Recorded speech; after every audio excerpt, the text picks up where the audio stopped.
Welcome everybody to Play to Practice. This is our spooky Halloween edition. I'm Count Rocco Camiso, and today my special guest is... I'm Tabby Rose. I'm the creative director of Axon Interactive, and we just released our first game, Quench. which we have a little trailer for. We do.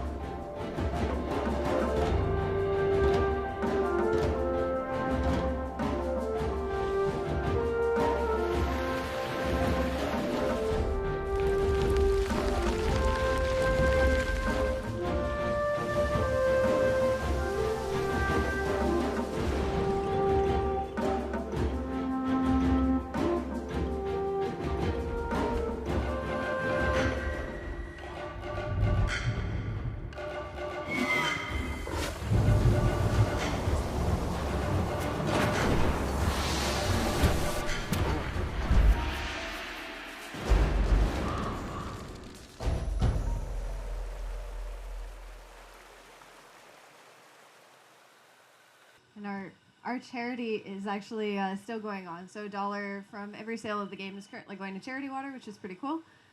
We're trying to raise money to build a well. And it's now released onto the Switch. Yes, so we're out on Steam and Switch and itch.io. That's currently. fantastic. Yeah. I've had some opportunity to take my hand at it, and it's really fun. It's a great puzzle game. Yeah. I love the narrative blending in with the gameplay all at the same time. Yeah.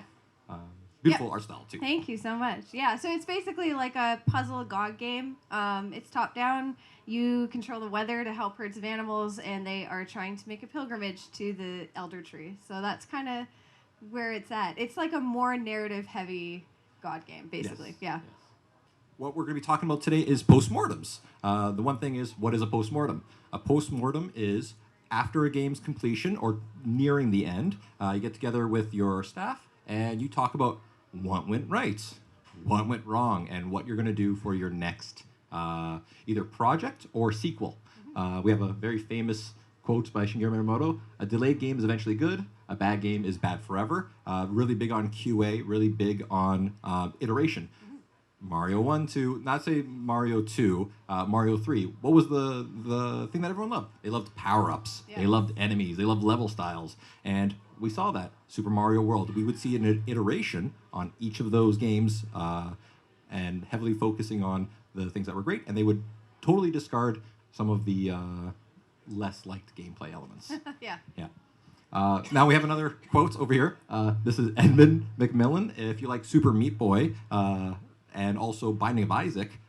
These are his games. Really important, though, Binding of Isaac was actually meant to be a game he thought nobody was going to play.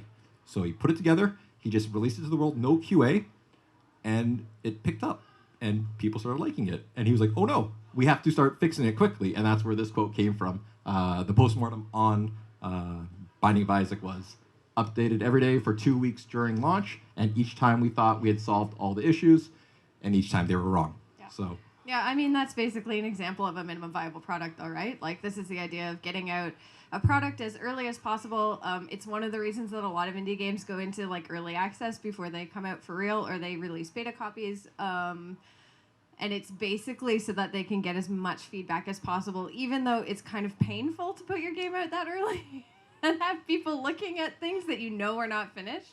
We didn't do that for Quench. And one of the reasons was that because it's such a heavily like linear narrative game, we really didn't feel like it was appropriate to release something that like wasn't done that way. But it does work well for like procedurally generated games or basically anything that has like evergreen content. Yeah, that you can play it over and over again. And that's actually perfect because that was one of his issues as well. They were evergreen, so every time you played, it was going to be something different. Right. How do you QA a billion different combinations? And they're like, nah, we won't. Forget it. Yeah. But eventually I did have to go back. Yeah, and, yeah. the thing is, you eventually do have to go back. Yes, for sure. Right. Yeah. So I just want to talk about this from a personal standpoint. I was working on one game, Blurred Out, currently, and the game was okay. But what ended up happening was we had a mechanic at the end of the game that was a lot of fun. It was based on pachinko mechanics. And I held on to that concept, the mechanic, for I think 2 or 3 years. And during a game jam, a TO jam, which you help out with, yay! Yay! Shout out to Toe Jam. We were able to just try it out and see what happens if we just turn that into the main mechanic, and that ended up becoming served, and that's been released and whatnot. That's very cool. Yeah. So we're going to talk about when you have something that's good and it gets turned into something even better. Yeah. The common saying is, it's not a bug, it's a feature. Yes. So Mortal Kombat's, what they had was this debug listing over here, and it was for the arcade users as well as their own internal data. So they were doing their own postmortem with the vendors. Yeah. And if we look over here, we have things like the amount of Goro wins versus the amount of Goro losses. How many times you beat Shang Tsung, therefore beating the game. And more importantly, how many times you experienced the hidden character Reptile versus how many times you beat him. Right. So people are like, oh, well, we know Goro's in there, Shang Tsung, Reptile. Who's his Air-Mac character? He must be a hidden character. So Air-Mac actually stands for Air Macro, and no one knew what that was. And Ed Boon and the rest of the team from NetherRealms were like, oh, no, yeah, he's a character. It wasn't a bug. It's a feature. And Air-Mac eventually became a character. And we've seen that from time to time where things that were perceived as one thing became a reality. Yeah. So I can think of another example actually with Celeste.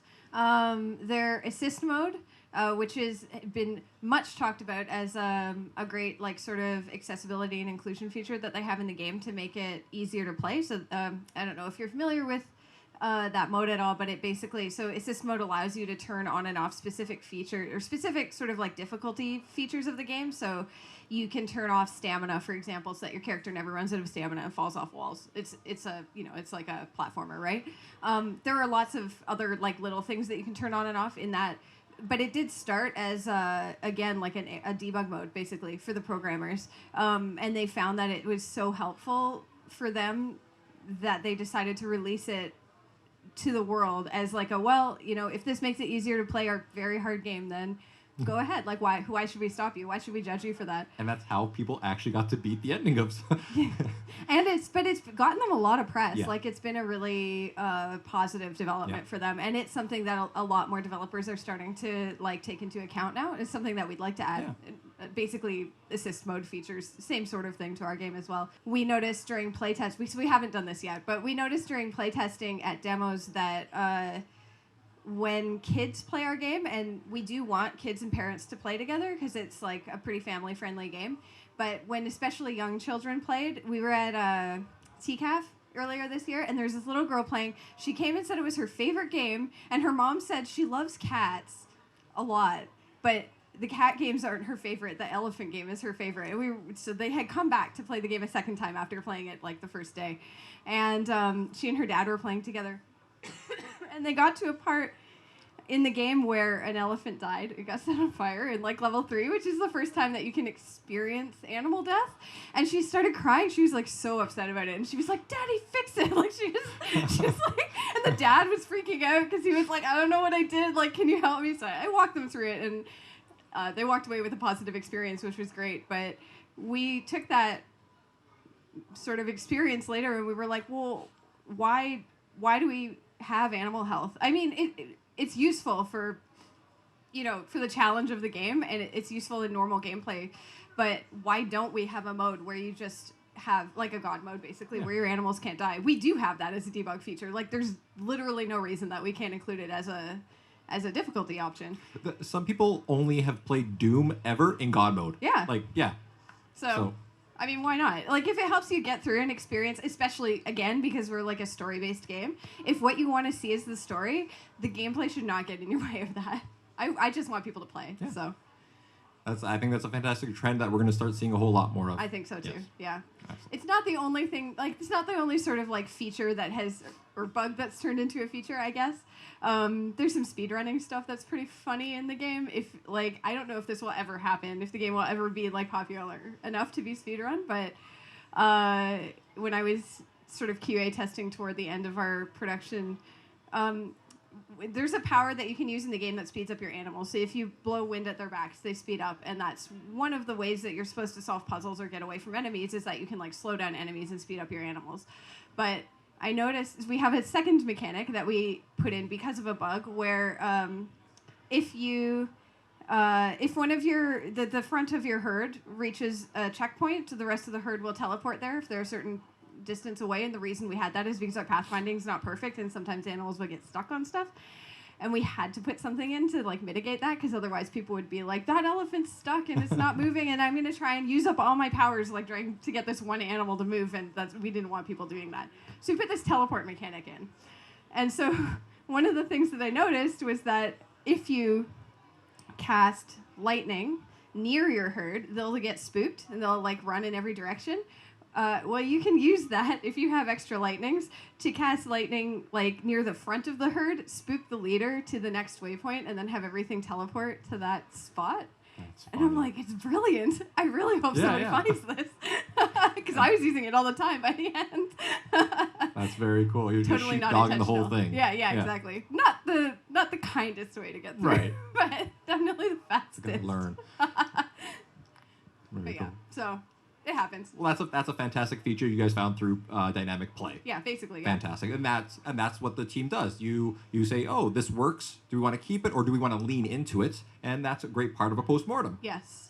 All right, so we have a positive aspect of a postmortem. Now let's go to a negative aspect of a postmortem. We have grandfathering. So grandfathering is whenever there is a gameplay mechanic, programming, or even an art style that doesn't quite suit the game anymore.